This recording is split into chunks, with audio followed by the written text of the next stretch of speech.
one would be we will be discussing about key aspects in CV framing, how you would frame a CV. Not just we'll be discussing the content, what should be there, but what are the strategies that you can apply, or you can get over in order to submit a very good CV or a unique CV from others that can stand out, in terms of selection of yours. We'll also discuss about the aptitude test guide, which was not there in this list, but yeah, I thought to include this because it is also very important round. And also at the end, we'll discuss about some of the strategies to ace in the group discussion rounds. So what I'll do, I'll share you the presentation. I will discuss the points one by one. Also parallelly, I'll share my CV, the sample CV, and show you how it looks, so it will give you an idea. If you guys have any questions in between also, you can raise your hand, or you can write your questions in comment box as well. Or else we will, once we'll finish the session, in between, I'll take some of the breaks to, take your questions. So yeah, be ready with your questions as well. And yeah, stay tuned for 2 hours. It is going to be a long session.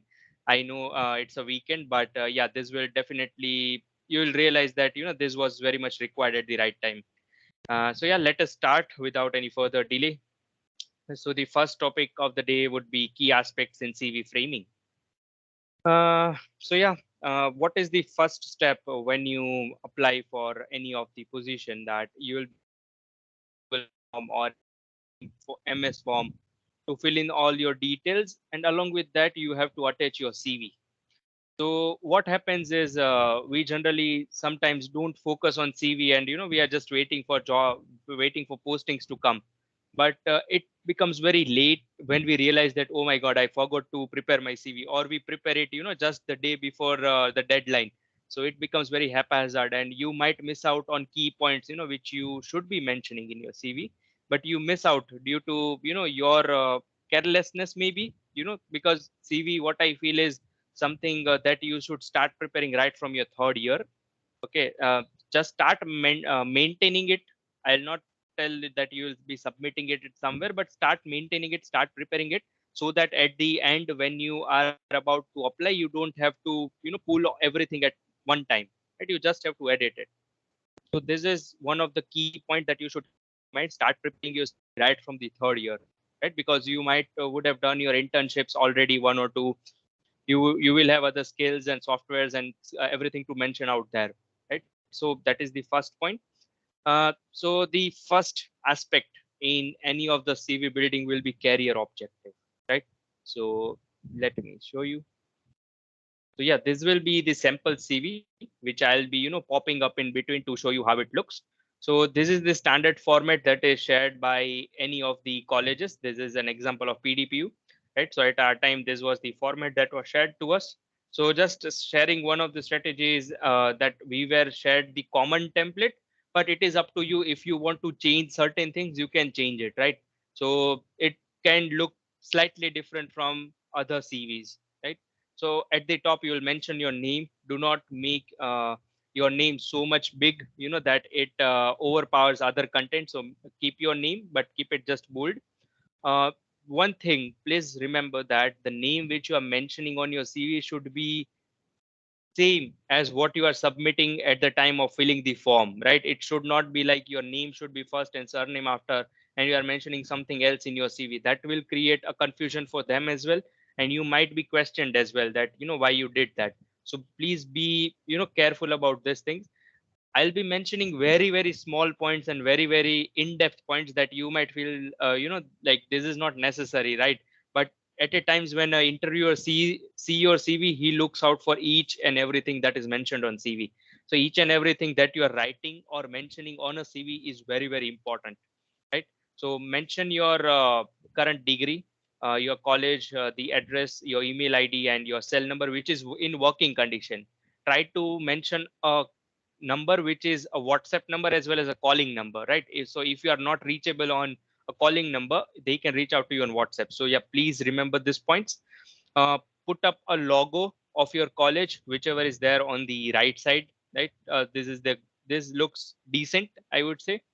So yeah, we were discussing about the career objective. So what do you mean by career objective? So career objective is the first and foremost thing that an interviewer will see and read, that what you are looking for. what are your aspirations, what you think, what you are thinking at the current times, and what you are expecting, or what are your expectations. Now, normal career objective line would be, seeking for a job or seeking for a position where I can, or like, I'm looking for a job. So these are the simple liners which you will search on Google and you will get it, or you will try to frame you. This will be the first thought that will come in your mind. But what you should do is start with a good liner, that does not overpower, or that does not, ask for a job. Do not ask for a job that, I am looking for it. Do not show your over desperation there. Just try to maintain a good language. Just mention your career objective in 2 3 lines. What you have to mention is, you have to mention your intent. What are your particular skills, what you are looking at, and what are your goals.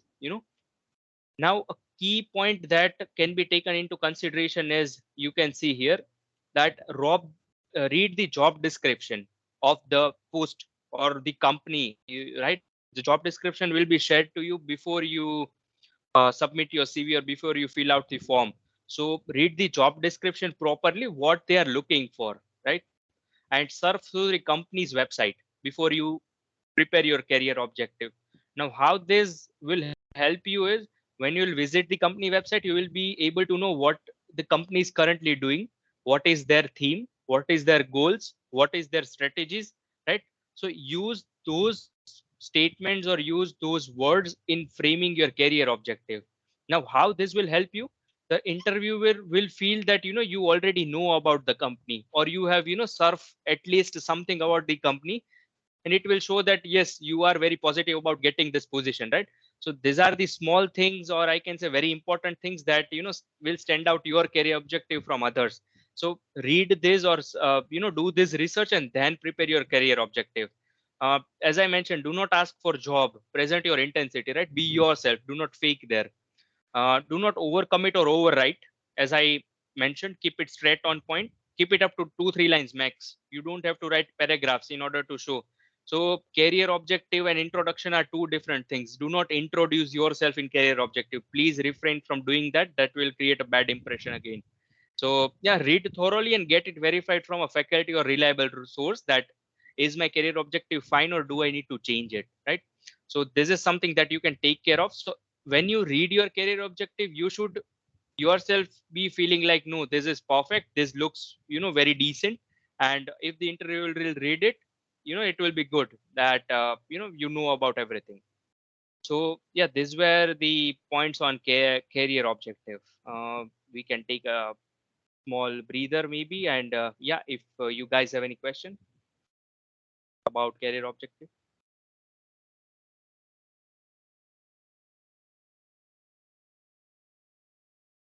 you can type in maybe in the chat box. We'll take up, okay, on later on. Yep. So moving towards the second part now, that will be the educational qualifications. So in educational qualifications, what you will think is, I just have to mention the grades, university name, and passing year, everything. But instead of mentioning them point wise, mention them in the tabular format. That will, be a user friendly, or I would say reader friendly, that if the interviewer is seeing, he will like to read it. Okay, this is the thing. But if you mention in points, that might be over description for them. So mention all the details in a tabular format. Double check the year, grades, and qualifications, right? Why I am asking you to double check? Because in you will be submitting the form, right, for that position. In that form also, you will be asked these things.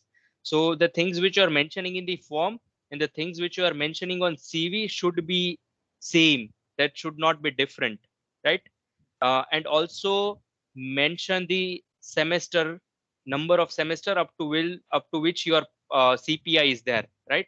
And also mark the asterisk, because you are currently still in the degree, you are not passed out, right? So please mention this things. Please remember these things. Otherwise, that might create confusion for them, that what is the status of this current CPI. Do not forget to mention the unit, right? Because certain universities give CPI out of 5. certain universities give CPI out of 10. So if you apply for higher studies outside India, there are different systems. So it is very important to mention, either you mention here at the top or either you mention here at the back. What is the unit of your grades after the digits. Institute and university can be different, so do take care while mentioning them. For us, like for PDPU, it is again, it is, if you might be thinking that it will be PDPU only, but our institute name will be the name of the school that we are in, and the university is this. So for a certain student, let's say take example of GTU, Gujarat Technical University. So the college name would be different and university name will also be different. So please take care of these things and mention it properly. Refrain from using just the short forms, of your college. Like if you will mention PDPU, how they will know what is PDPU, right? If they have not gone through it in depth. So mention the full form and then mention your college short form, right? Also mention your degree which you are in currently along with the qualification. And yeah, no need to mention other details. Just mention these three: SSC, HSC, and your current semester program, right? Also, if you are doing any extension courses from outside university along with your semester, you can also mention their grades here. Okay, so these are the points that you should take care of. uh, some of the common hit outs can be: take care of the capitals while mentioning this terms, take care of the spaces, take care of the full stop, take care of the comma, everything, right? Again, I'm mentioning, you might think these are very very small things that he's mentioning, but this really creates, this will be the first impression that will go to interviewer if you will not maintain all of this, right? So yeah, educational qualifications in this area, you should be taking care of all of these points. This according to me, right? These are some of the sources which you can use, to build your CV. At the initial stage, I'll suggest you to use the Word format only. Do not go for Canva when you are in your college, because in Canva you will get various types of formats that are, for experienced people or for various other purposes. What I'll suggest you can go on Word only and you can prepare your own template. And in the latest version of Word, you can get the inbuilt templates as well. So you can use them and just edit it, right? So yeah, one more thing, that prepare your own CV. Do not ask someone for their CV and just copy. I would say just copy paste the format, right? Just take that CV as a reference, but prepare your own CV. That will give you confidence that you have made your own thing and you will know whatever you have mentioned in that. So this will take time, but as I mentioned, start it preparing right from the third year, right? So any questions, guys, before we go ahead? Okay, in chat I have received something, I guess. Okay, yeah, let us take this question quickly. What type of other courses to be added in educational qualifications? So see, in educational qualifications, as I mentioned, HSC, SSC should be there, as I mentioned, that they are very primary thing that will be asked in your forms as well. So that should be there. Apart from that, whatever degree you are currently pursuing, you have to mention that. And let's say somebody is doing a course on yoga, a 6 month course on yoga, and that is an away program, let's say a 6 month program. So if you are doing that and they are also providing you with some of the grades and everything, so you can mention that, right? Because that is also a qualification that you are holding right now. It might not be relevant to the job which you are applying, but still you can put it. That will show, that will again represent or show that you are multitasking, or you are interested in multiple things at a time, and you are trying to gain certification from there. So you can either mention there. But if that course or certification does not hold any grades or percentage, do not mention there. You can mention it in the certification part or the scholastic achievement part, right? So this is the answer for that question. Second is, sir, what should an objective for data company and field company? Okay. So I can just give you some of the points for that. For the data company, what you should show in your objective is, what do you know about data? Like, what are your skills in terms of, like, if you are good at Python, mention that my Python skills will be very much well used, or I feel that my Python skill will be more explored, or you can also mention like my Python skills would I would be able to apply my Python skills at a very good pace in the post which I am applying. So for data, you can mention the other skills as well, like data blending, if you know data compilation, if you know data visualization. So try to mention all of these terms which you are good at. Again, don't over mention if you don't know, just mention the terms which you know, right? And all, and yeah, if the company is specifically asking for some software, let's say CMG, and if you are good at CMG, then you can also mention that in your career objective, that you are very well versed with CMG, and you are looking for a position where you can exploit this skill very much, and how you will be able to apply it practically. So if it is very specific, do mention it, but if it's not specific, refrain from mentioning it in career objective. For a field company, for a field company, you can mention your technical interest. Maybe sometimes if you are good at reservoir, let's say if you're good at drilling engineering, or you have good internship experience in field company, then you can mention it. But if you don't have any experience, and if you just mention that I'm good at this, or I have done this, or I am interested in this, then that will not give much weightage, because as I mentioned, whatever you will mention, you will be asked question on that, so you should be answerable. So for a field company, the career objective which I have mentioned is also a good one, right? So yeah, this I guess this answers. And yeah, before preparing that, you can think of yourself, research the company's website, and frame accordingly, as I mentioned. Uh, I hope we can go ahead, and I hope I'm going not so quick. Okay, so the next part, and a very important part of your CV, that will be projects and internship, right? Let me show into the CV. So as you can see, currently I have not mentioned any projects on this CV. Why? Because I did not had any projects till the company came, like, or my project did not started at my university.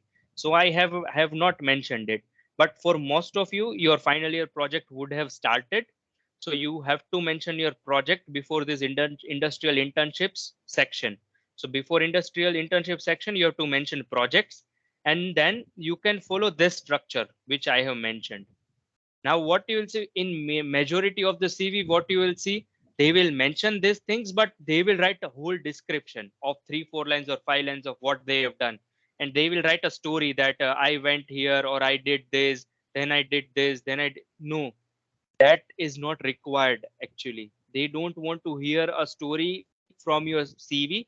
They want to hear that story and experience from your mouth when you are asked a question. So don't write the description in paragraph manner, or don't write like 4 to 5 lines on what you have done. What you can follow, as per me, as per my personal experience, you can mention the organization name with which you have done your internship, mention the place from where you have done the internship, mention the timeline in during which you have done your internship. Okay, mention the project title. The project title should be same as mentioned on your report, right? This should be same as you mentioned on your report. And brief of the project. Now, what is the brief of the project? You have to mention the topics which you have learned in your internship, or maybe whatever you're doing in your current project, at your final year project, or if you have done a project with any company, right? So, and yeah, it is not necessary to mention all the topics which you have learned or which you are undergoing. Mention only 3 to 4 topics which you are very much confident at, and which you are confident and answering if you are asked, right? So this can be a strategy. Again, do not fake here. If you have not done that thing, do not try to mention it, because you will be caught again, because the interviewers are very much experienced in whatever you are in the field you have done the internship. So they will definitely know, what is included, or what is taught under these internships which you are doing, or under the topic. So try to maintain that clarity, or try to maintain that thing. Only mention the topics which you have learned. Again, it is not necessary to mention all the, let's say you have done, you have learned 8 topics or you worked on 8 topics. So do not mention all the topics here. Mention the 4 or best 3 or 4 topics which you know very much or which you are very confident at. You can also take the help of job description. Again, as I said, what they are looking for, what a company is looking for. So accordingly strategize and then mention the topics here, right? So yeah, what another thing that you can is very much important to mention is, see, these are the topics in which you would have learned so many things in your internship. You would have visited the field as well. You would have done some of the lab work or maybe some of the exercises as well, right? But what important thing you can mention is the practical work that you have done. Try to mention the practical work that you have done.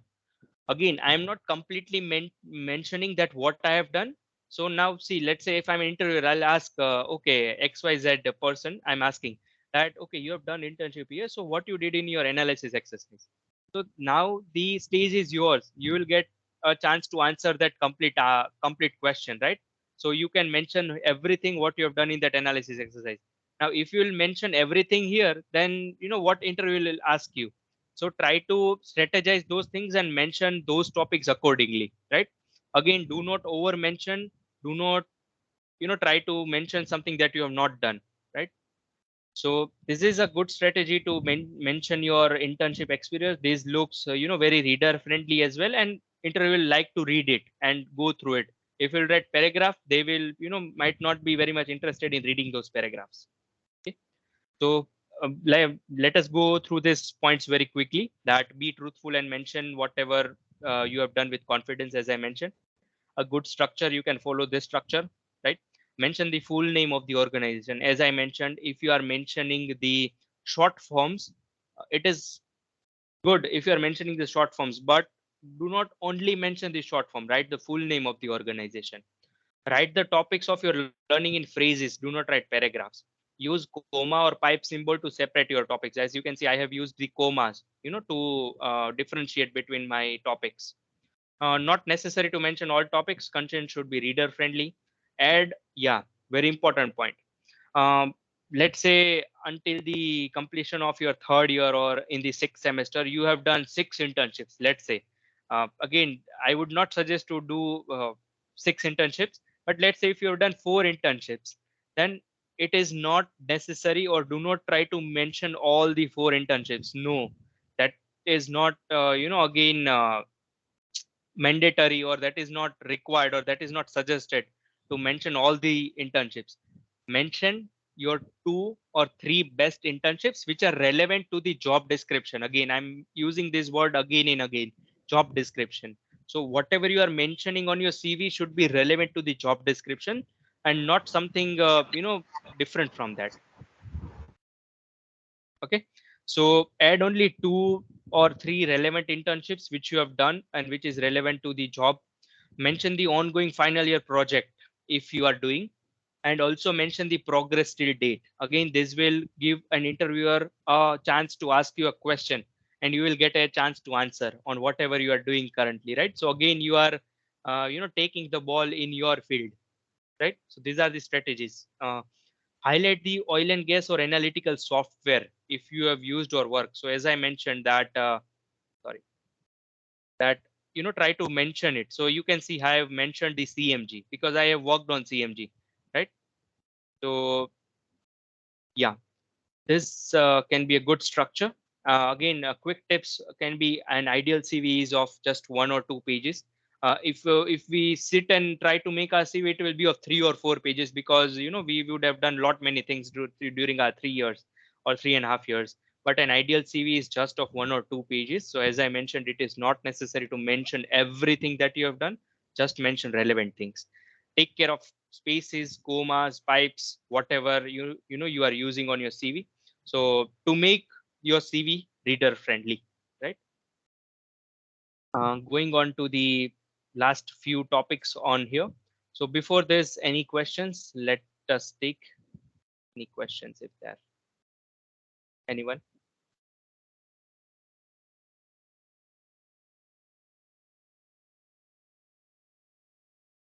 I'll request host to maybe unmute everyone if anybody have any question.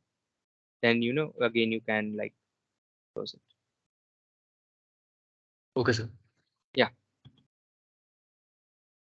I don't want to go in a quick of succession. Definitely would try to maintain the pace.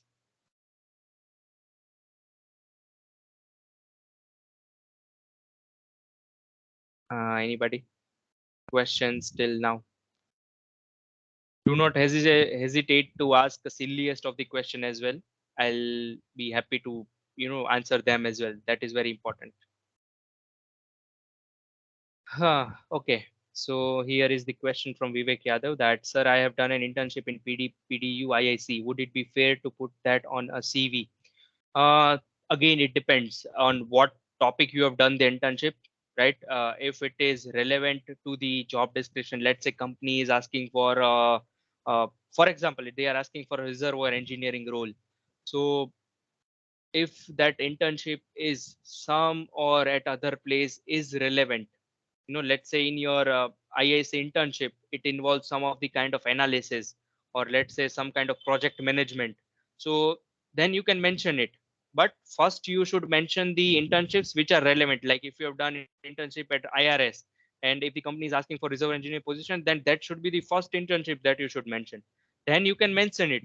If the skills or the uh, I would say skills or the softwares that you have used or the work that you have done there is relevant to the skills which are asked, then you can mention it. Definitely go for it. But if it is not relevant, refrain from mentioning it. And then if you are asked any questions like on your behavioral skills or on your leadership skills or on your project management skills, then you can mention this as an example, right? So if you are not also mentioning it in your CV, keep that on your preparation list so that you can mention it at the time of your interview in any of the questions if you are asked. Yeah, I'll suggest that.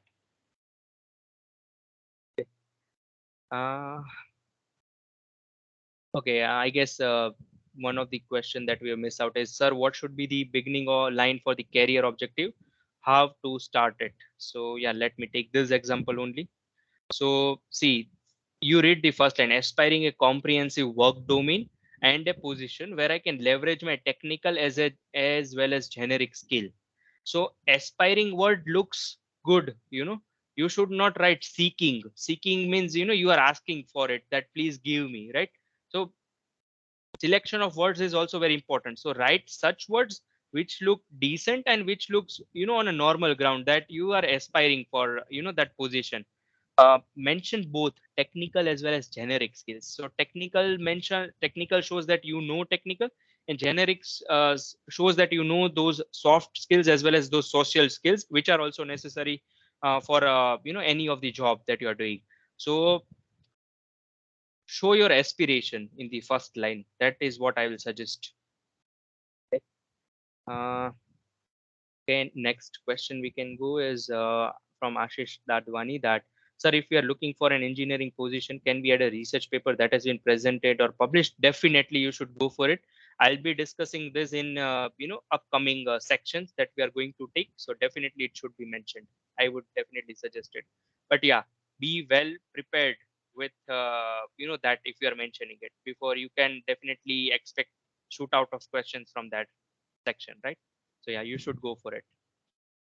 Kush Patel, I know Java theory part, but I am not good in coding part in Java. So should I mention it? Yeah. So this also I will be taking up on when we will discuss about the professional skills. In professional skills, we have a section called softwares where you will mention MS Office, you will mention CMG, MBell, or Blendmark, or anything that you know. So in that you can mention Java, but you can also mention, you can write Java, but in bracket you can write beginner level, right? So tell them up to what thing right? You do not know Java completely. So when you are writing Java, mention it in the bracket that basics, or basic level or intermediate level.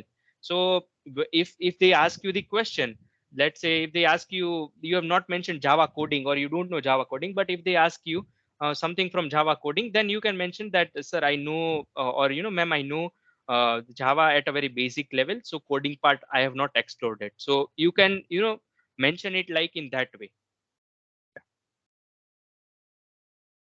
And again, if you just know that you have done the course and you are mentioning that, I will not suggest to mention it. If you have worked on it and if you really know it in very, slightly depth, then and then only mention it. Doing courses and mentioning them does not, work, because when if the questions will be asked, you will be caught. So yeah, that can be followed there. I hope that answers. Uh, yep. So can we go ahead?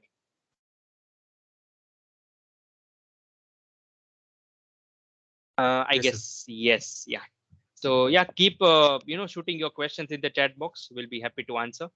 Let us go on to the next section. And I'm going at a good pace, right, host? Or am I going too fast? No, sir, it's fine. Okay, yeah. Uh, okay.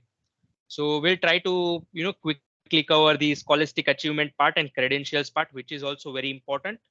So in scholastic achievement, let us go on scholastic achievements. So yeah, one more thing that you should take care is maintain the order of all of the things. Do not mention career objective in between and internships at the top. No, you have to maintain this order. This is the standard order, that career objective should be first, then should be educational qualifications, then should be the projects, then it should be industrial internships, then you can go on to the scholastic achievements. Now, a very I would say good area where you can show your other areas of expertise, area of achievements, area of work you have done, or the area which you are good at, apart from technicals. Again, I'm mentioning.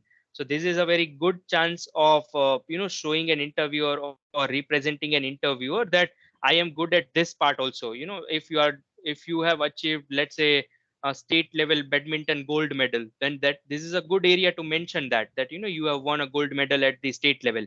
So this will show your overall performance or your overall skills, that this guy is not just technocrat.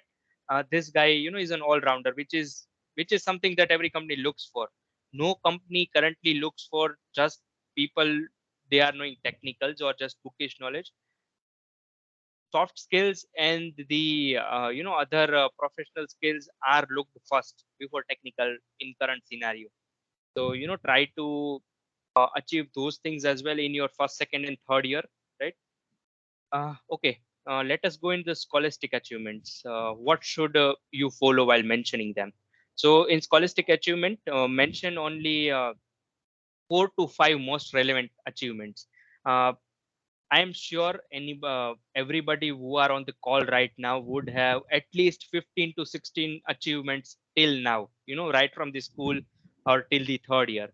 But you don't have to mention everything. As I said, you can just mention 4 to 5 most relevant achievements which you are proud of, which are really good, which you are really good at speaking of. If somebody asks you, you should be able to speak confidently on it. And again, if they are relevant to the job, that's good, but it is not necessary that if they are relevant to the job or not, right? So mention 4 to 5 more achievements. Now this section also include the research paper that Ashish mentioned, that if you have done any research work or if you have any published article, you can mention it.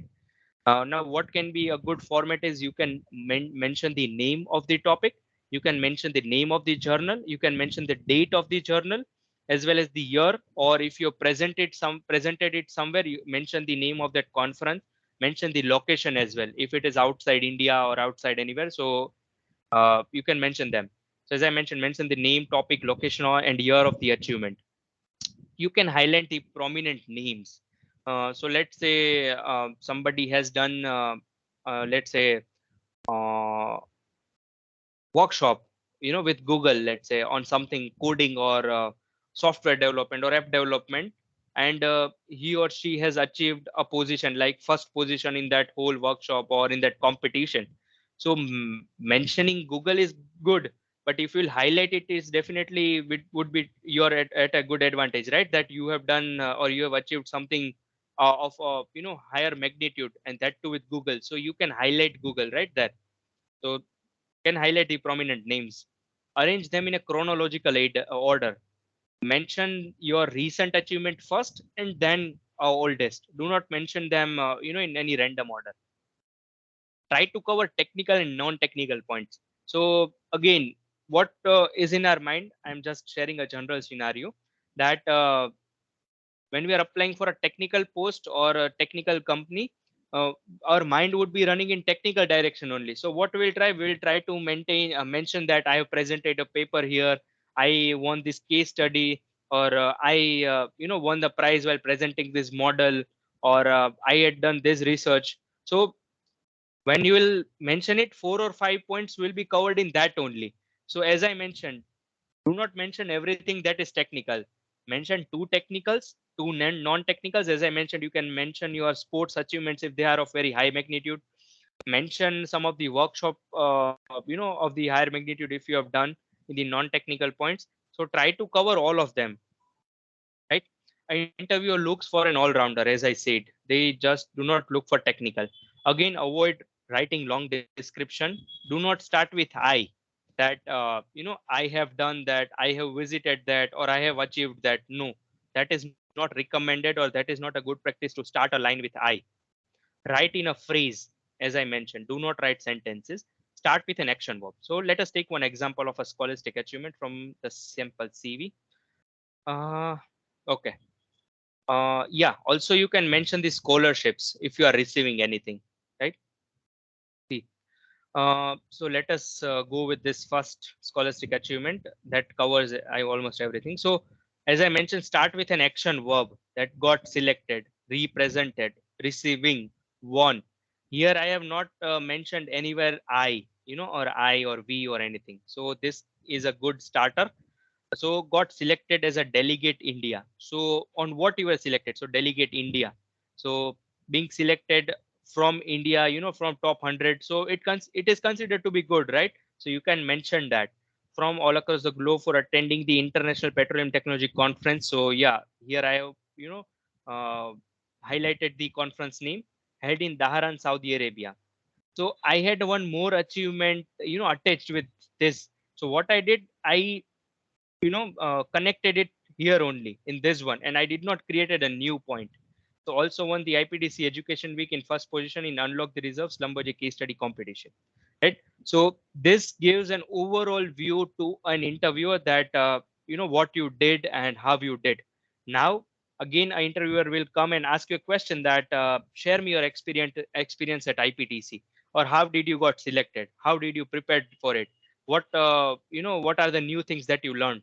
So again, as I mentioned, the ball is in your yard now. You can answer them, and you can take your time in answering them.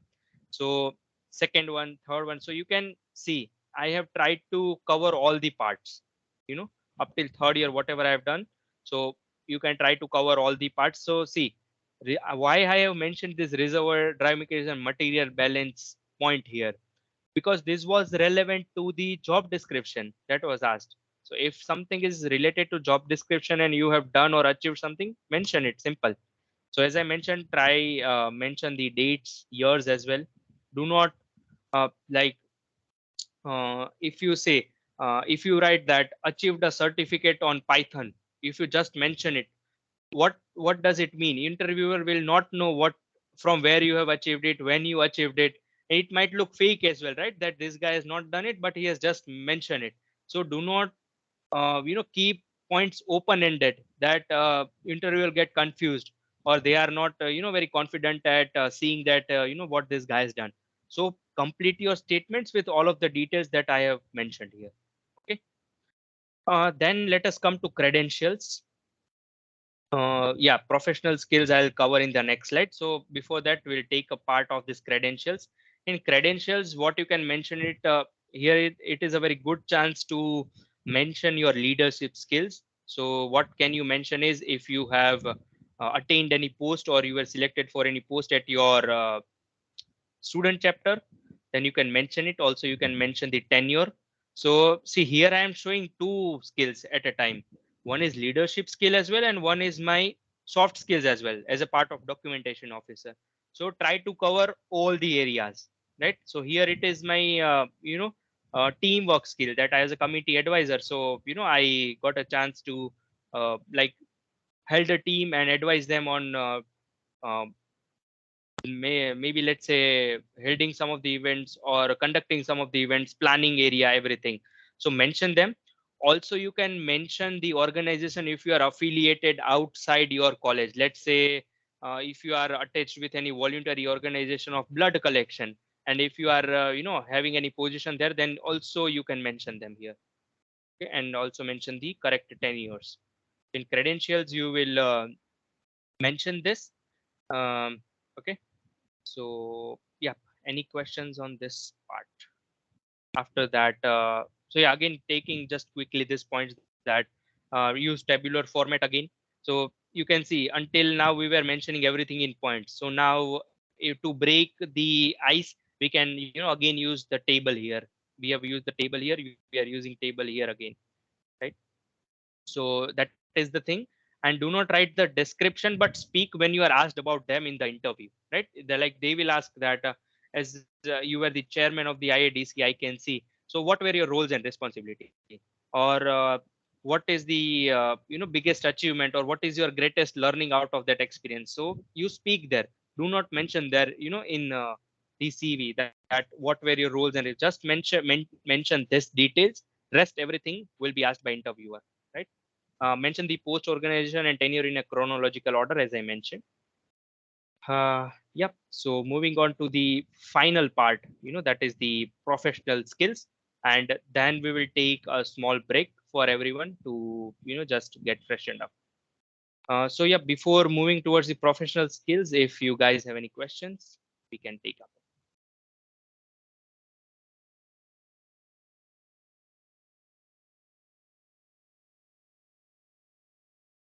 Hello, sir, am I audible? Yeah. Yes, yes, Harsh. Sir, being a fresher, just Mhm. recently getting graduated from the university, we are given one frame and one, sample CV. So Mhm. paying with that boundary, we'll have to design our CV. One sample format is there. Based Yeah. on that, we'll have to design our CV. So Yeah. what are the points and what are the things that can make us, or as a person, make me standing out of the others? Okay. So see, in this, first and foremost thing is, if a standard CV has been shared by your CD cell or a placement cell, you have definitely have to maintain that only. You cannot go on Canva and prepare your own CV. So that is first point. Second point is how you can stand out is if it is recent, if in your CV format it is written as achievements, right? If it is written as achievements, the topic name, so you can change it. You can write scholastic achievements, or you can reframe it. That is upon you. They are not asking that you should write only like, let me show you. uh, Let us take the example of this professional skills. So in your CV format which is shared to you, it will be only written skills. It will be only little skills. So you can keep it and just mention everything in there, but it is up to you if you want to change it. So I have mentioned professional skills, and I have mentioned everything in here only. So these are the points which might be separated in your CV format which is given to you, but you can combine them together here, right, in order to make it more user friendly or reader friendly. So these are the small changes that you can do. Yeah, this is what I'll suggest. So that is what I also did when we were shared the sample format. I did not completely followed that format. I stuck to that format, but I changed the small points. If I give you one small suggestion that might sound silly as well, I changed the color of this background color of this headings as well. So almost everybody might follow the same format and keep it same, but I changed it according to my convenience. So these are small things that you can change or reframe it according to your convenience. One more thing, uh, majority of the people might forget to, what they will do is they will just directly paste the LinkedIn ID. So yeah, at our times, uh, what I seen or what I experienced, nobody was mentioning their LinkedIn IDs on any of the CVs. Like when I was in the third year, I had noticed it. So that thought came in my mind, why not to mention my LinkedIn ID? That would be a very good chance to give them a more idea about me, whether they want to, like, if they want to go on my LinkedIn and see what I've done and just recheck it, or if they want to ask something more to me. So it's a very good chance to show that I have a very good LinkedIn profile, and I have did much more things than my CV as well. So I mentioned LinkedIn ID, but it was not given in our format that was shared to me. So that was an addition done by my side. And do not just copy paste the link. You can reframe it. You can reframe the link by some of the options. So when I'll click on this link, it will redirect to me on my LinkedIn profile. But you can see there is a hidden URL on this. So you can do this small things and take care of these things in order to make your CV stand out from other people.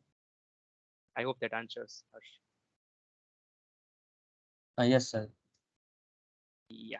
So let us take this question quickly. Sir, pursued internship at PDEU IAC as a content intern. So can I mention it in my credentials instead of mentioning my technical internship? Yes, definitely. Definitely. So as you can see, uh, yes. So see, in credentials, as I have mentioned, see, I had done this, series of podcasts and video series. Like, this was the time when it was a COVID, so we were looking for different opportunities to keep ourselves engaged with various things. So I did this internship with Oilfield Basics USA, right? So there I contributed in terms of hosting, in terms of creating content for them, in conducting this podcast and video series with them, and to upload them on Spotify. So my role was related to drilling and completions, but actually I was not doing anything kind of technical work. It was other skills that I had, like hosting skills, or uh, let's say the publicity skills, or conducting podcast, asking questions, video series, everything. So I mentioned it here. So definitely you can go ahead and mention it here. Any more questions, or we can move ahead? I hope you guys are not feeling boring. Okay, yeah. Let us move ahead quickly, and then we might go on to a break. Okay, so after this all points, let us come to one more important part, that is professional skills. So under professional skills heading, you can mention a good structure can be: first you can mention your interests, then you can mention your software skills, then you can mention your core competencies, and then you can mention your hobbies, right? So in this, let us go here. So in interest, what you have to mention is, you have to mention your technical interest that are relevant to the, again, job description, right? Again, do not mention 5 to 6 or 7 subjects that I know, that I like. We might be knowing it. There is no question on it. But while mentioning them, do not over mention. Just mention 3 to 4 topics which you know very well. If you are asked question from there, you should be answerable. Do not try, like, in order to show that you know more, do not write extra topics here. Okay, this can also be written from your internship. It is not necessary that it should be different from your internship. It can be same as your internship as well. Maintain the order in that way that the first thing that you have mentioned is something that you know more than this thing, then you know this, and then you know this, right? So try to maintain order in that way. So in interest, you can see, state the subjects or topics you know confidently. Most known first. Put the topics relevant to the job profile, as I mentioned. Right? Do not try to over mention, because if you are asked questions and if you are not answerable, that would create a bad impression on them. Okay. So yeah, these are the small suggestion. So in interest, you can read, I have mentioned technical, right? So technical interest. Then let us go to software. Mention the software known or learned by you. It can be petroleum as well, or it can be a digital one as well, like Python or Java, anything. Also mention if you have any professional certification or badge earned for that software. This can be a very good addition there.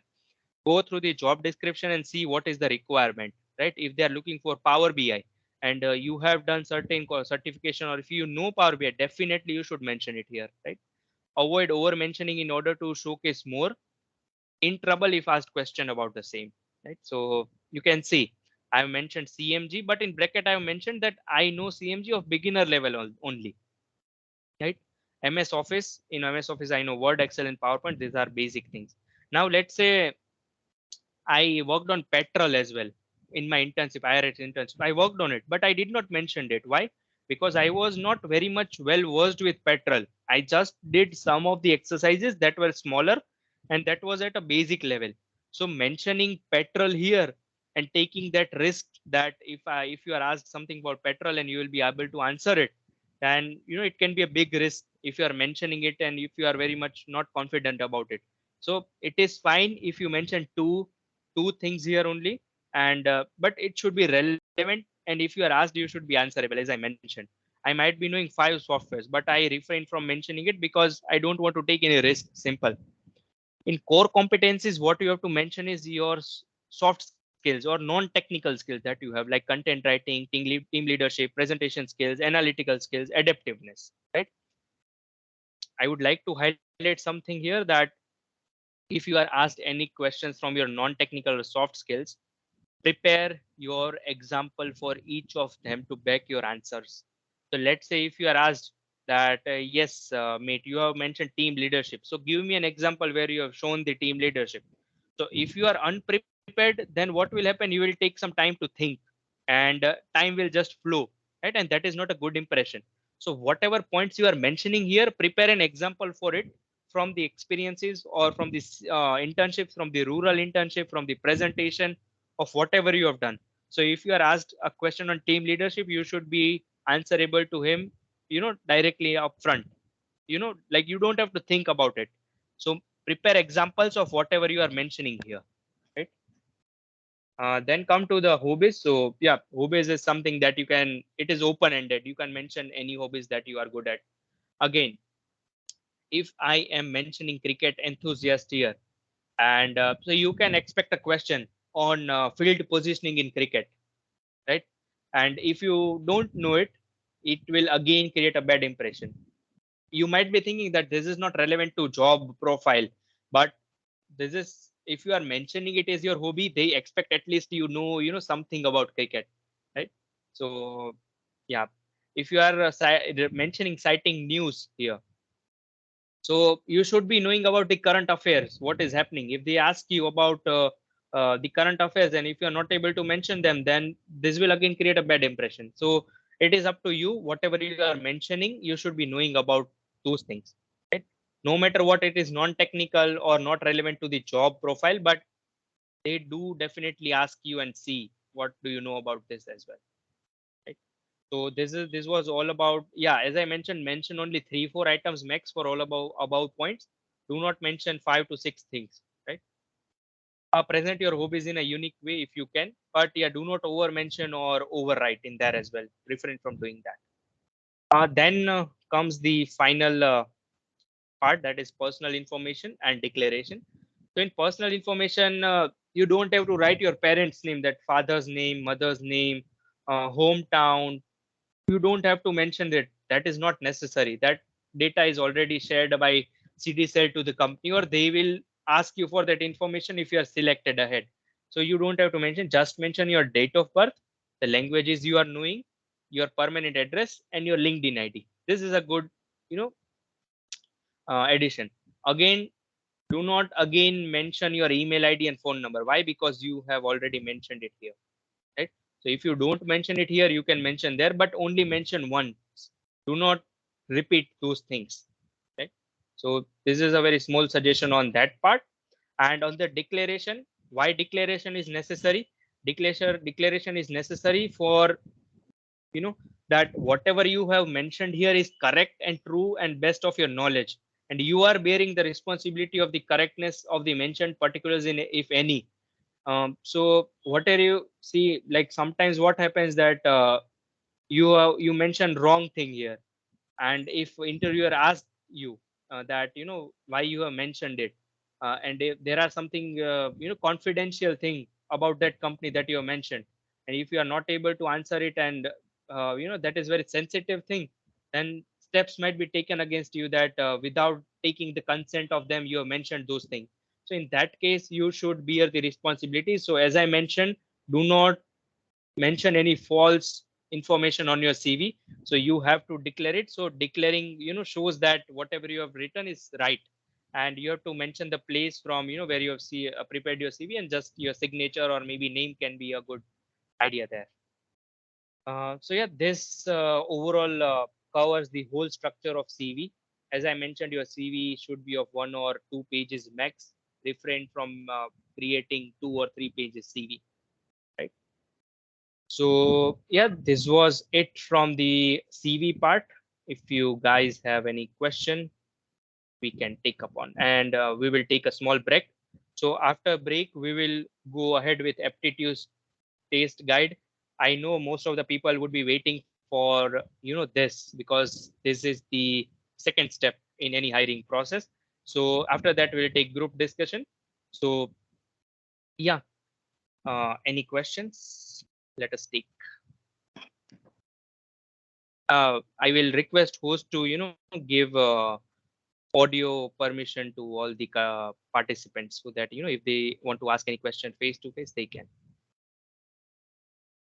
Okay, sir.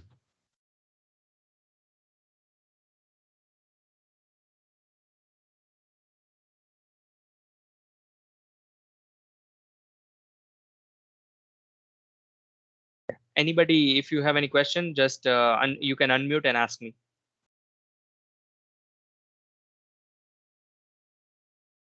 Again, I'm mentioning that this whatever information I am sharing currently is best of my knowledge, and this is what I did or I followed in order to get success, or in order to feel confident about what I've prepared.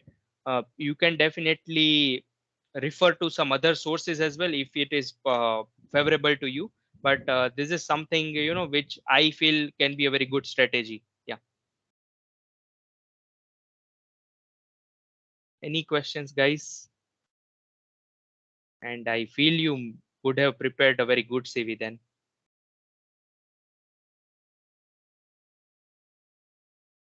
Do not take CV preparation lightly, that you will prepare it overnight and submit it.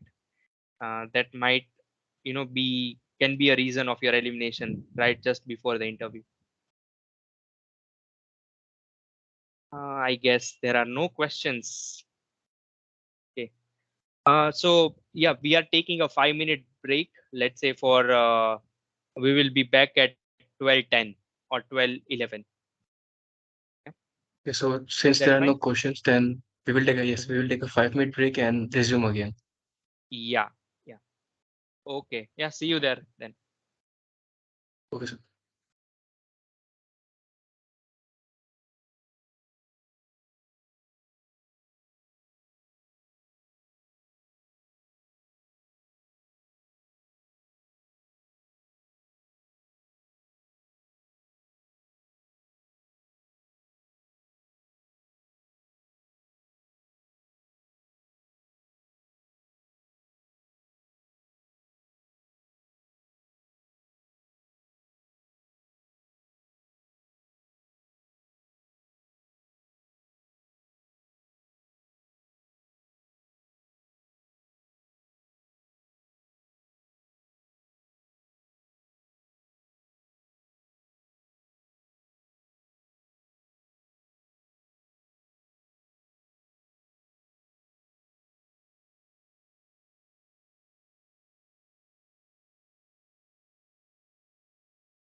Are we good to go?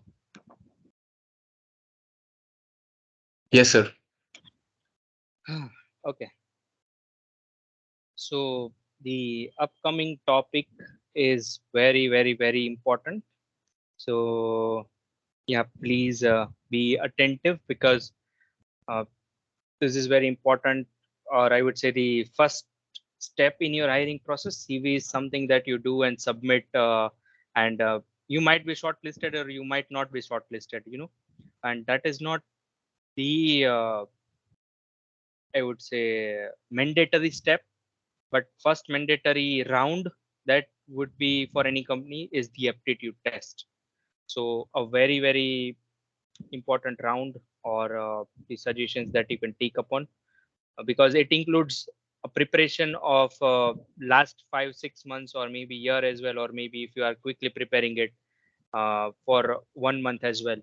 So you have to showcase all of your learnings in just 1 or 2 hours of test. So a very good strategy is important when you start preparation or at the last moments when the test is about to happen. What care should you take, or what kind of planning you should make in order to feel confident to answer maximum questions and earn your spot for the next round. Okay. So yeah, sharing my screen again. I'll share this presentation with you guys after this. Okay. Is my screen visible? Yes, sir. Okay. So yeah, the next part is aptitude test guide, the topic which we'll be discussing. So I have tried to cover almost all the topics, or all the resources, or the pathway that you can follow it in order to prepare for your aptitude test, right? So let us go and discuss all of these steps one by one, and also we'll take upon any silly of the questions, I would say, if you have, you can ask, right? So yeah, first thing is, first step. What you will do is when you hear about the aptitude test is you will try to find out the topics what I should prepare. That is the first question in your mind. So make a list of all the topics first. That includes verbal, non-verbal, data interpretation, mathematical reasoning, language, pattern questions, or any kind of aptitude questions that are there. That also includes comprehensions, that also include analytical questions, that if you're giving certain situations and you have to answer 4 questions based on that particular paragraph. So what I'll suggest, do not leave any topic in your preparation. Try to cover all the topics.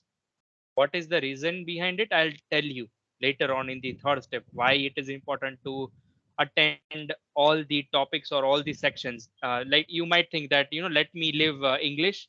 I'm not good at English or vocabulary. I don't want to prepare it. I'll prepare others and I'll score marks. But that will not work in certain situations. The reason I'll tell you. Okay. So first and foremost thing is, make a list of all the topics that comes under all of this, and keep a track of the record, that if you completed that topic, then it should be tick marked, right? So in that way you can follow your own strategy, right? So make a list of the topic. That is the first and foremost thing. What I followed, that first I'll watch a video of that topic. Let us take one example of the type of questions. Let's say distance, time, and speed. So this is a category of question, right, that can be asked. So what I'll do is I'll watch a video of that. From where to watch a video, which resources I used, I have mentioned here. So what I'll do is I'll watch a video of time, distance, and speed. Complete video I'll see. Do not try to skip any part, because every part will be connected in that video or in that list, right? So watch a video of it. What Why I'm asking you to watch a video is, they will try to cover all the aspects from all the angles. So that will give you an overall view or overall knowledge of that particular topic.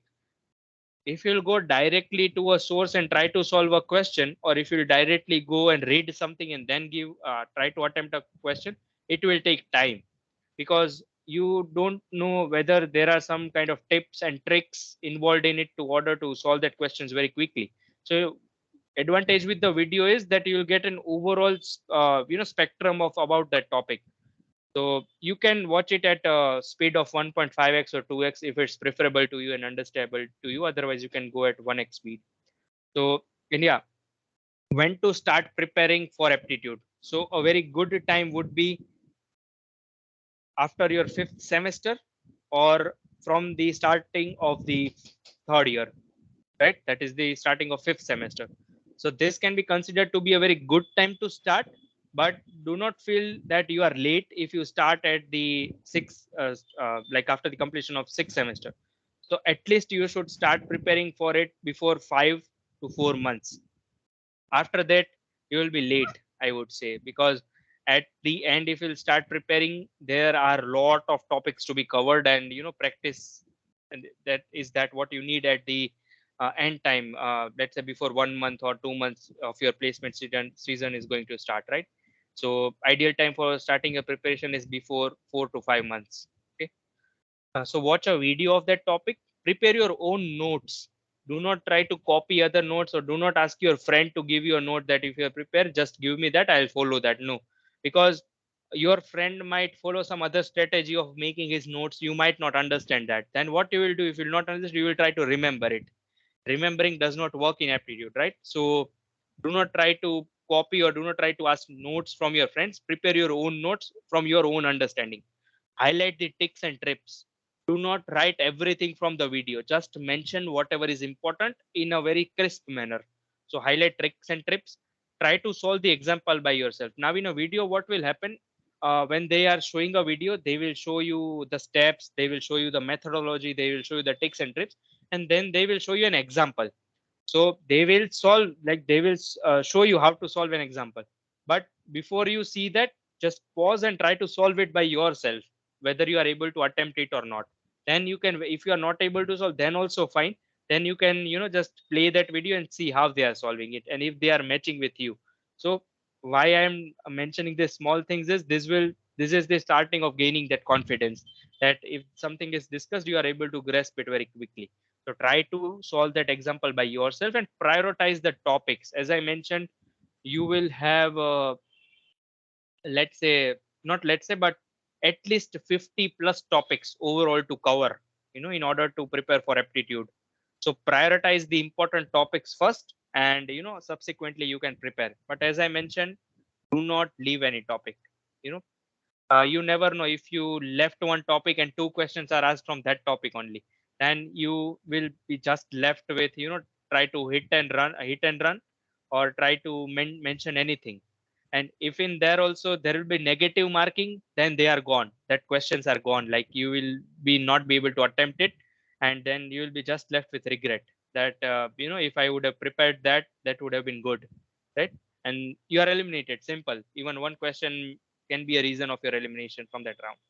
So try to follow this strategy. This will definitely help you good, and this will build your confidence. Two things are very much important: building your confidence and continuous practice. In aptitude, that is the two main things that you have to follow, right? Yeah, the third part is revise every weekend and give practice tests. Now let's say if you have covered that topic, just covering that topic and completing the topics does not help, because these are something that you have to keep on practicing every day, or every 15 days or 7 days. Okay? Keep a good timetable, that whatever you have done in that particular week, you'll revise that on weekend, so that that thing keeps on refreshing in your mind. Otherwise, what will happen? You will cover all the topics, 50 topics, let's say in a 2 months, and then now you will say that let me start revising it. Then you will be scratching your heads that what I did then, I'm not able to remember it. So do not put yourself in that situation. Revise the topic continuously every weekend, so that you have a good pace with that, and give practice tests for that. Solve those questions first which are easy to attempt, right? Do not spend your more time on one question only if you're not able to answer. So what will be a good strategy here is go through all the questions fast. In first 2 minutes, go through all the questions. Just look at the questions, whether you are able to solve it without using your pen or pencil or not. So try to solve those questions first, then give a second round. try to answer those questions which have calculations or which are easily, can be calculated with your hands. Okay. Then prioritize those questions at the end which are very difficult, which you find are very difficult. Now at the start only, if you spend far, let's say, more time on one of the question, let's say, at that time you will not realize how much time you are spending there. When you will realize, other questions will be left out. So do not, you know feel that way. Plan your things, plan your strategy accordingly, how to, attempt the questions. Try to answer maximum questions, as I mentioned, right? uh, give equal importance to all these sections. Why? Because in certain companies there will be section wise cutoff, not the overall cutoff. Let's say there are 100 questions, you might feel that, let me attempt 70 questions, that is it. And you feel that I don't want to attempt any question from language section, that will be fine. No, certain companies keep section wise cutoff. Like, let's say each of these section are having 20 marks questions.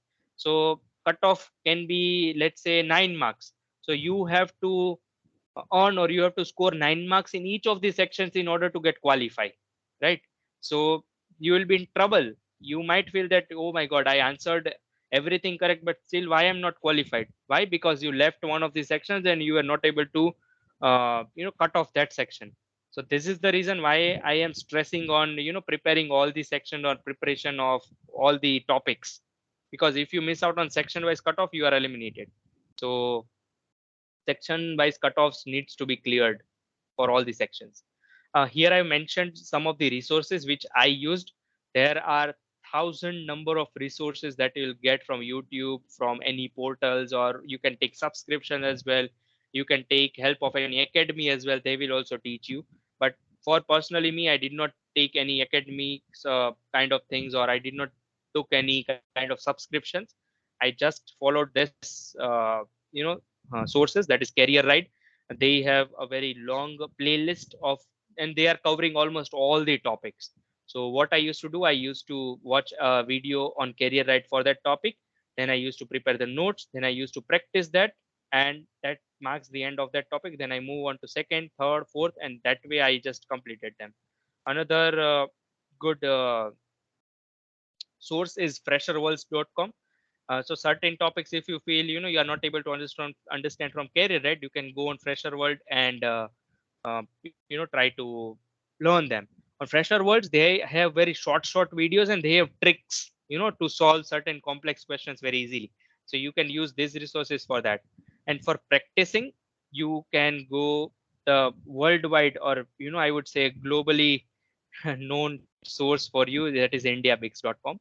In that you will get free sets of questions to, practice. You will get practice test, section wise practice test as well. So, and that will be, again, it will be having the same format as you will be giving aptitude exam for any company. It will have a timer. In that timer you have to answer those questions. Again, it will not be having any camera. So yeah, you can take advantage that time, but at the time of actual aptitude exam, there will be cameras on, so you should not do any malpractices. Uh, Another resource is RS Agarwal. So RS Agarwal is having two books on verbal and non-verbal.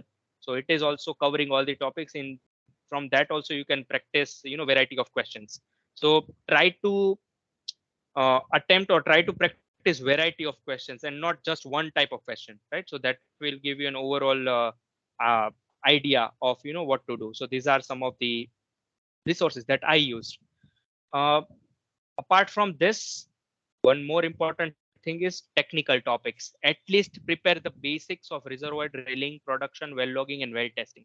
Right? This is specific to petroleum companies. If you are preparing for other companies' technical test, you should follow those topics, which are very much well known. So at least you should know the basics of all of these topics. After this, you should know important formulas. Let's say Darcy law. So you should know the definition of Darcy law. You should know the formula of Darcy law.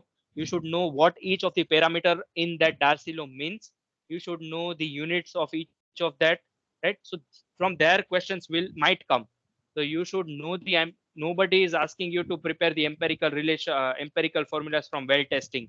Nobody's asking you to remember that, because they don't expect you to remember, or they don't expect you to know those complex formulas. They just try to test your basics. So you should know the basic important formula from all of this aspect. You should also prepare the graphs or important trends that are there. So questions can be asked from there also. Let's say if you are given a graph of crude oil classification, right? So question will be there, under this area or under this area of graph, which crude oil is falling. So those graphs will be from the reference books only, or from the topics only. So try to cover all the graphs before you attend technical test. That will you will have a good advantage if the graph is asked. Also go through properties and trends of any of the topics if there are there. Let's say Moore's hardness, Moore's hardness scale trend. So you should know what comes on first, where is the diamond falling, where is the mica falling, or any of the minerals that are there. So this kind of trends and properties also you should cover up in a quick up section if in it is asked in technical topics. Final thing, practice without calculator. You will not be allowed to use your calculator. So try to practice, not try, I would say, just put off your calculator and hide it. Do not use calculator, because you will be having a practice of using calculator in sums you are, that are you are attempting in your exams or in your test. But in aptitude test, you will not be allowed to use calculator. So just you have to do everything manually. So try to get some of the tips and tricks of how to multiply two big numbers very easily, how to divide them, how to find percentage easily. So this type of tricks also you should learn from YouTube, and you can apply them in order to solve your questions fast. At least gives 2 hours a day. It is very much mandatory to give at least 2 hours a day. If you are giving more, it's good, but at least give 2 hours a day for aptitude section. Okay, practice as much as possible, and at the end give full test and ace it. Yeah, this is what I have in aptitude section. Let us take some of questions if you guys have any questions, guys, in aptitude test part.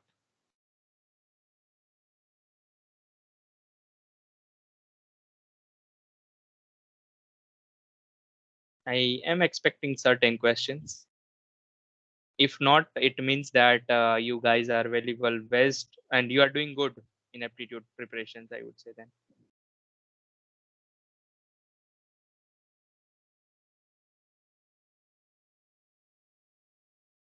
No questions, I guess. Okay. So here we got one question. Sir, can you share the major topics to work on? Yeah. So I do have a PDF of the topics which I prepared at my time. So with this presentation, can share it here.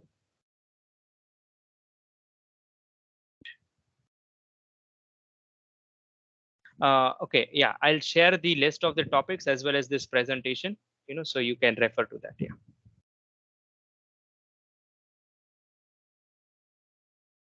Okay. The question comes on time, I guess. Yeah. How we can manage time smartly during aptitude test? So, as I mentioned, you have to attempt questions from all these sections. So as I mentioned initially, just if let's say aptitude test is of 1.5 hours, okay, and you have 90 questions to attempt. So if you think like that, you have 1 minute per question. Okay. But again, nobody would be that much smart that they will attempt all the 90 questions. And then, he will be like very technical or very knowledgeable person if he is able to attend 90 questions or able to solve. Also keep that in mind that there will be negative markings. So do not try to attempt everything and just take a risk. So if you are good at taking risks, then it's good if it works out for well for you. But as I mentioned, try to attempt equal number of questions from all these sections, right, in order to clear your cutoff. Now if we talk about timings, as I mentioned, in the initial two or let's say 5 minutes, try to visit all the questions just visually, that you are able to see or not. So this will give you a very good confidence in you that yeah, there are certain number of questions that I can quickly attempt it.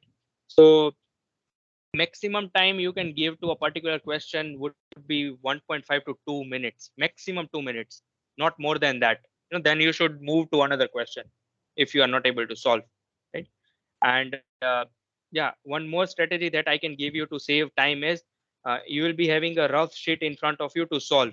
So again, you will think like that it is a rough sheet, then why I should write everything properly? No, do not write everything properly.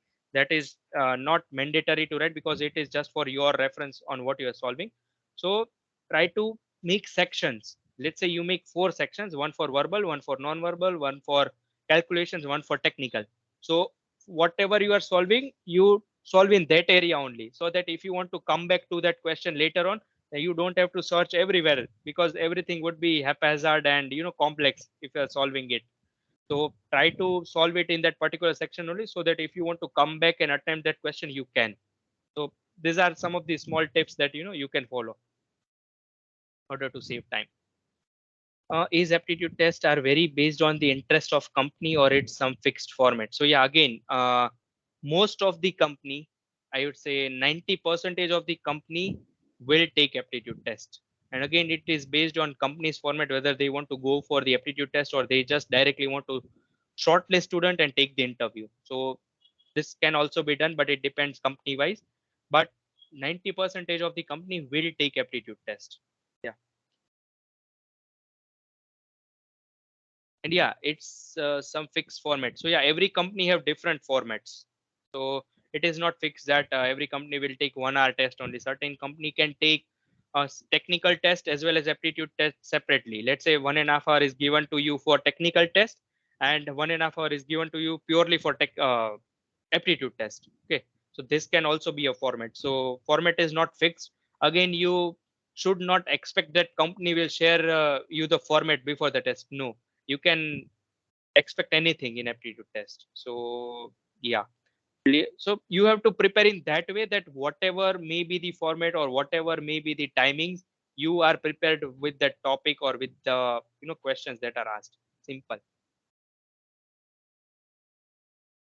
You have to work with the tools which are in your hands, and do not have to worry about what company will give us, or what kind of pattern will come from company side. So do not overthink, or do not spend your time in thinking about all of this, how many questions will come, how will be the pattern. Yes, it is very important to know.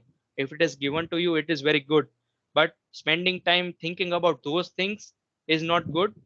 Instead of that, spend that time in practicing and strengthen your topic. Any more questions? Otherwise, we can go on to the last topic of the day. What type of questions in the application can we expect while giving it for shell? So I am not, I can say that I'm not the right person to share it right now on this forum, because as I'm working for shell. So yeah, we also don't know actually what can be the expected format. So every year format keeps on changing. But as I mentioned, uh, topics will be from this only. Wait, mostly topics come from this only, right? If you are able to cover all of this, if you are able to cover all of this, you know you can attempt maximum questions in any aptitude test, be it Shell, ExxonMobil, Reliance, anyone.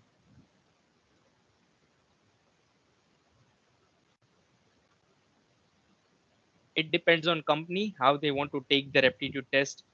Again, that also happen that they can keep aptitude portion less and technical portion more, and sometimes they may keep aptitude portion more and technical portion very less. So this keeps on changing, but you have to prepare.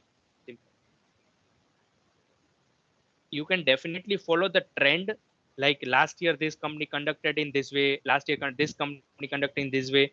So it can be same, but again, it is not guaranteed that they will follow the same pattern. They might change, you never know. So do not completely depend on whatever has happened, or what is the history of that company taking the test every year.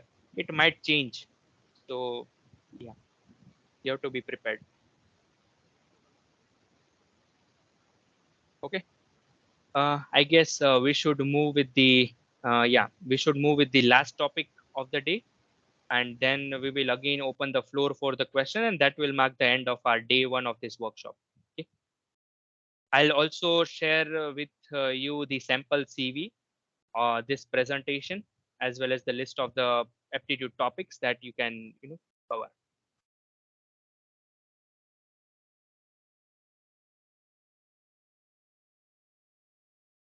Just a second.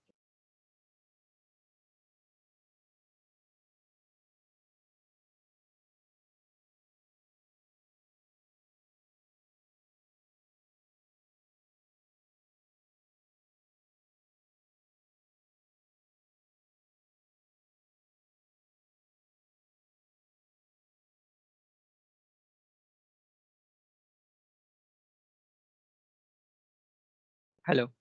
Yeah, sorry, I lost the connection. Okay, sir. Yeah, is my screen visible now? Yes, sir. Okay, yeah. Let us move ahead. Final topic of the day is group discussion round. So here I mentioned some of the quick tips. Again, what you should take care in GD is GD is also not something that you'll prepare overnight. You have to start preparing for GD rounds at least before 1 or 2 months, let's say, right before the your placement season begin. So, what are the things that you should take care in mind? If it is happening online, it has different etiquettes. If it is happening offline, then it has some more added etiquettes as well that you need to take care of. So let us go through all the points one by one and discuss it. What are the strategies or what you should take care and how you should plan your GD preparations. So first is start with a quote and greetings to everyone, right? So prepare a small quote. Quote can be generic. Okay, quote can be a generic one that it may be related to any motivation. It can be related to you wishing everyone best of luck for the GD round. Okay, so try to include a quote which is inclusive. Show your inclusive behavior, that you are covering everyone and you are not uh, leaving anyone out, and you are just speaking yourself only. So try to cover that in your quote. So starting with a good quote. Again, quote should not be very big because you will just be given 1 minute to introduce yourself and to greet. So in your introduction, start with a quote and greetings to everyone. Try to show your inclusive behavior. That research on the topic in the given specific time for the GD websites, from the GD websites, right? So again, uh, GD formats are also different company wise, right? But you might not you might but most probably you'll be given certain time to to research on the topic. Let's say first 2 minute GD is of, let's say, 60 minutes. Okay, so first 2 minutes are given to each of the participants to introduce themselves. Then 5 minutes, or let's say 2 minutes, will be given to research on the topic. So you'll be given a time to prepare on the topic. So topic will never be shared with you before the GD round. Topic will be revealed when you are in the round itself, right? When you are online, or when you all are sitting together, topic will be thrown to you on the spot. So then 2 minutes will be given to you to prepare on that topic. So try to think about that topic. Try to think about the current affair about that topic if it is relevant to that, and just prepare your points. Okay, in a paper which is given to you, prepare your points that something that you want to mention when you are asked or when you are given a chance. Keep a good smile on your face throughout the session and stay confident. Okay, this is very necessary because not just only your speaking skill, your body posture, your body language, the way you are speaking, the words which you are using, your facial expressions, the confidence which you are showing when you are speaking something, these all things will be taken into consideration in your GD. Don't interrupt when another member is speaking, right? So you might feel that see, again, GD is something like you have to take your spot and speak. It is not like one after another you will get a chance to speak. You have to take your chance and speak. So in that attempt, you have to take care that you are not cutting someone's thought, or you are not interrupting someone. So a good way to do is, see, if I am also speaking and another person also started speaking, So what I can do is I can ask him to continue, and you can tell like, uh, yeah, sure, you can continue. I'll take turn after you. So this shows that you are inclusive in manner. You are taking, you are respecting another one's opinion as well, and you are taking care of all the etiquettes of GD, right? So that shows that friendly behavior. So there's that can give you extra points as well, right? So do not interrupt while another member is speaking, but also mention that I will take turn after you, right? Use good language and put your thoughts in a crisp manner. Don't try to be angry. Don't try to stress. Don't try to overspeak. Again, overspeaking is also very considered to be negative point in a GD. Uh, Try to mention your points in a very short manner. As I mentioned, take just 1 minute to put your thoughts on the first role. Yeah, do not speak everything at one go, right? You mention your point. What good strategy you can follow is try to take second turn or third turn. Do not be very late. Otherwise, what will happen? You would have thought that I'll speak this, but another member would have covered it already. Then you will be left with nothing, and you will, again feel nervousness now what to speak, right? As the time will start to flow. So taking second or third turn in speaking is considered to be a good one. That can be a good one. Another thing that you can keep in mind, that it will not be like, they will ask that, okay, you start. No, they will keep it upon you. So anybody can start the GD topic. So until and unless you are confident on the topic, do not start. And if you are very much confident that no, I want to start it, because whatever you will speak, the flow of the GD will be based on that. And if you are not starting correctly, or if you are not starting confidently, then it will be very negative, and you might lose points there only, and that will be end. So until and unless you are confident on starting the GD topic, do not try to do that. But again, if you have very much good knowledge on that, and if you feel that no, I can start good, you can definitely take that chance. So if that starting is good, it can give you more extra points as well. So yeah, there are pros and cons of both starting of a GD. uh, Again, uh, yeah, you can support someone's point. If let's say X has spoken something and you feel that is right, then you can mention that, yeah, as mentioned by my mate, I also feel that he is right, and you can then add your points accordingly. So try to, as I mentioned, include everyone, and speak once at the starting. I also try to take chance in between. If you are getting, if somebody is not speaking, then you can again put up your points. So try to mention your points at a different stage of GD, and do not speak everything at one go, right? This is a good point that you can take. Give equal opportunity to everyone to speak, as I mentioned. Use example of great personalities in the field and try to relate your words with them.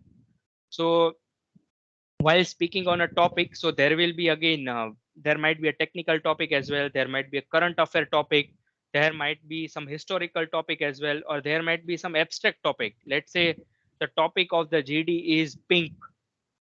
So there are many ways to think, what is pink, right? So what you can see, pink can be again attached with a pink color. You can also attach it with blood cancer awareness. They also use pink color as their background. So it is up to you where what you want to mention, what you want to relate, right? So you can also take example of current affairs. If it is relevant to your topic, you can mention them in your GD. That will be definitely a good advantage, that you are aware about that topic very much, and you are researching in day to day life. So this can be a very good idea. Agree with other members point if you feel it is convenient.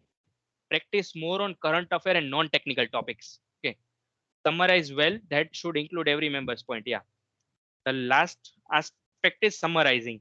So at the end, see, again, this depends on every company, that whether they want everyone to summarize, or whether they want just one person to summarize.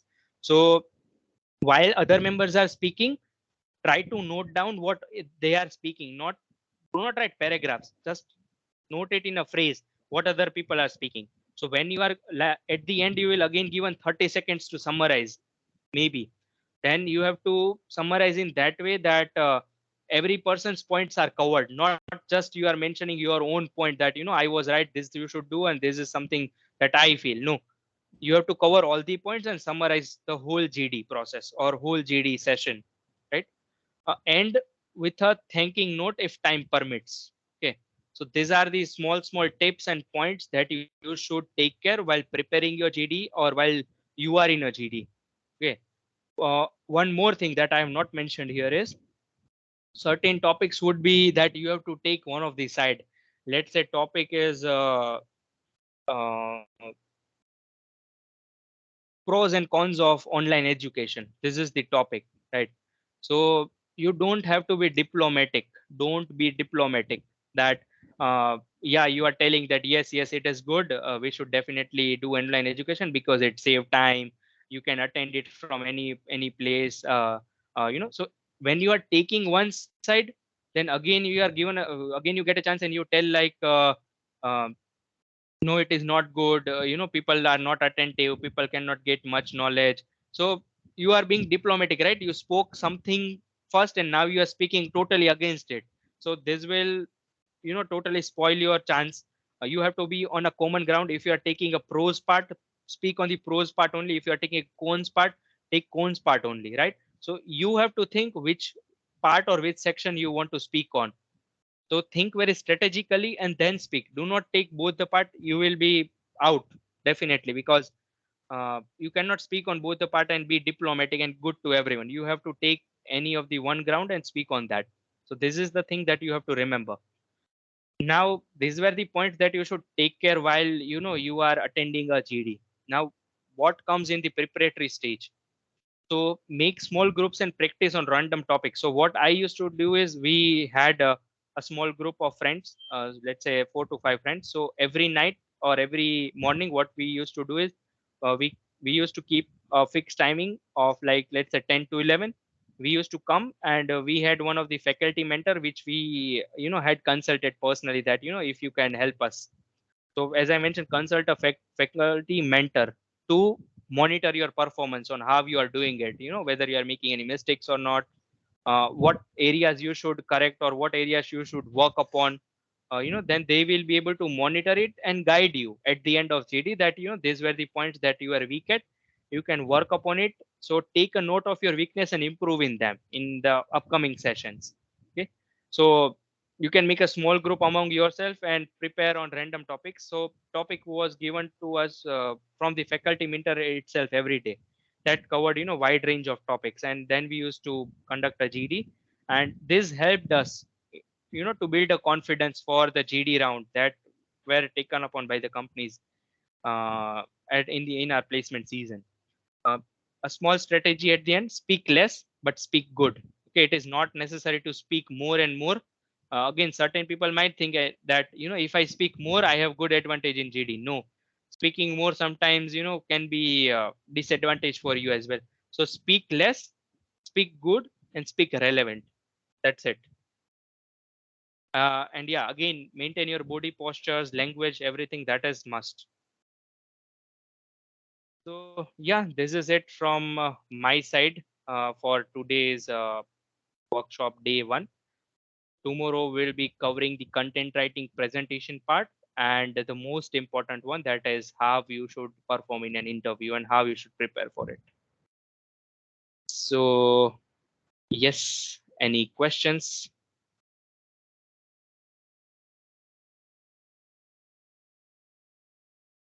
I tried to cover almost everything that take that can be taken care of while preparations and while those rounds are approaching you, the dates are approaching.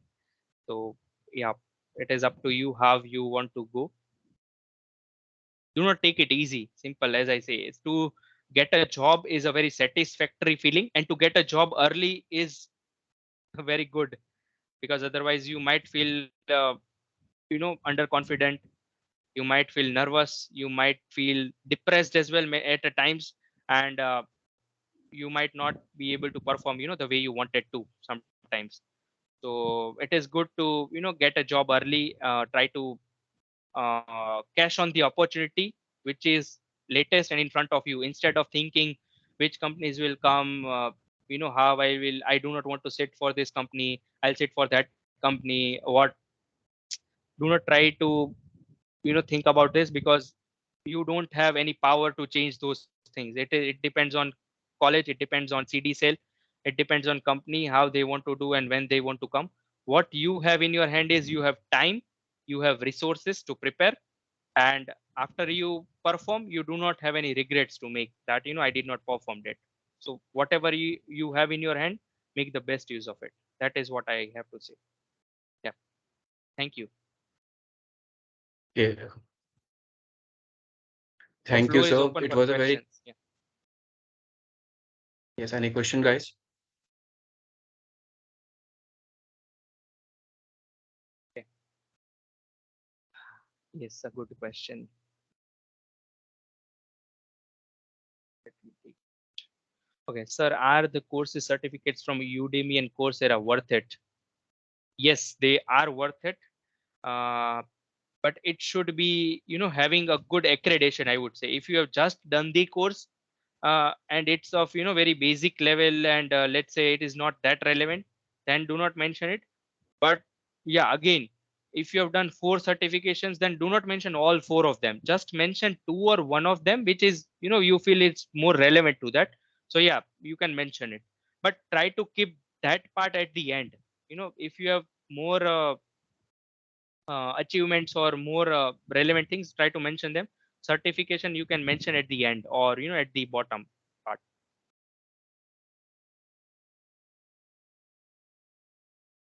If I choose cons for any good topic, then it will show negative impact or not. Okay, yeah. So a very good question, Kush. So what the moderator of a GD will see, they don't have any pre-opinions in their mind that if the people who are speaking good, they are they will select from that only. If somebody is speaking negative or somebody is taking cons part, they are bad, or they are not considerable, or their thought process is bad. No, moderator sees how you are speaking, how confidently you are putting your point, how you are backing your point. Because if cross questions or cross wordings will be there, then again you should be able to answer that, right? So they will see this part, they will see your soft skills, they will see how you are presenting your point. You will not be judged. Simple. You'll not be judged if you are taking the cons part.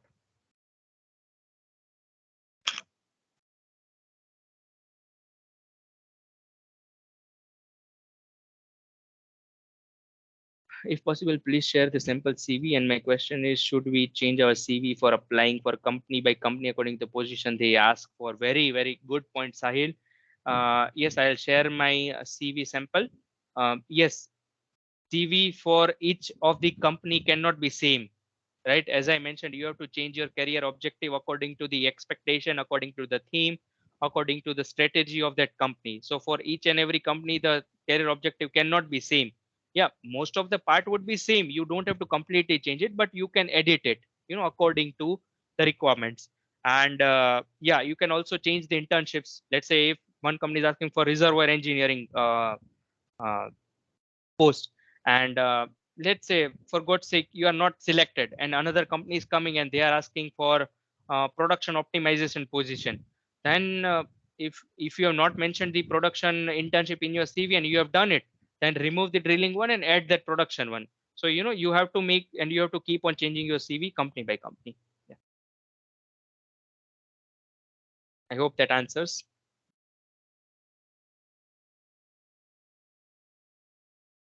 And for those who do not feel confident in speaking, practice in front of the mirror. Try to record or your own video and see it, how you are speaking, what kind of body language you have. Try to improve yourself by seeing yourself only, because your the biggest teacher is you yourself only, right? Somebody can give you suggestions, but to apply it or not in your day to day life, it's up to you only, right? So try to improve yourself only by recording your video and see where you are lacking and how you are speaking, and keep on doing that.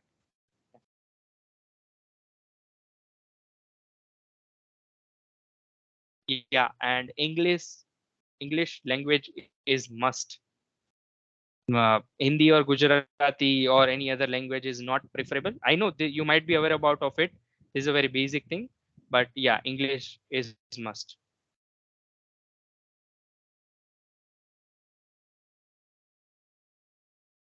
And try to keep your mind cool, calm. What thing you need is you should have everything arranged in your mind. Like what is first, what is next. So try to arrange your mind and try to keep your calm. Do not hurry. Do not rush. Do not feel nervous. Do not question yourself. At the end times, just be calm and attempt it. Just like it is a normal test. Definitely, you will be able to crack it. All depends on how you are preparing and on how much time you have invested. So yeah, I guess there are no further questions. So what we will do is I have shared my LinkedIn ID as well, and also shared my contact number on this PPT. You can definitely reach out to me.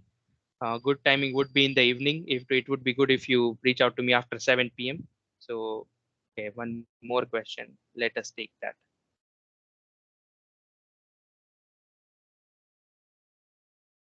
While interview or GD, if some question or topic that is asked, but I do not know anything. So how can yeah, okay. So it is not necessary in an interview. We'll definitely take this point tomorrow, but it is not necessary that you know everything. If you don't know something, you can simply tell that, sir, I'm not able to recall it, or I am not aware about of it. Do not try to answer it if you don't know, because it will definitely get reflected on your face and body posture that you are trying to give answer despite of you don't know. So you can simply tell that, sir, I'm not aware about of it, or I'm not able to recall it right now. So it is also good, I would say. In GD, as I said, you will be given 2 minutes or 1 minute time to research on the topic. So definitely you have to gather some points.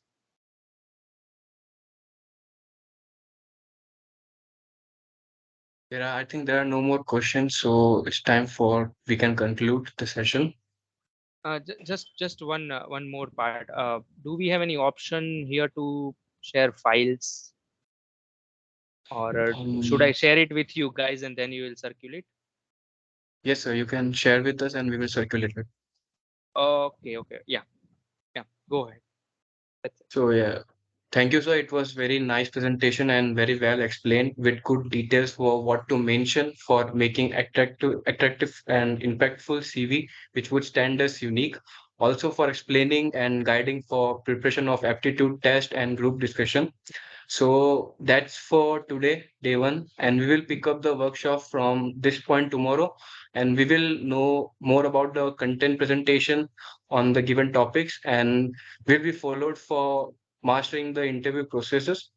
So thank you everyone for attending day one workshop, and hope to have same energy tomorrow. Thank you guys. Thank you, everyone. Hope to see you in large number tomorrow. So definitely you can share the links with your friends and ask them to come. That will definitely help you a lot. Yeah, that's it. Have a nice weekend, everyone. Take care. Bye.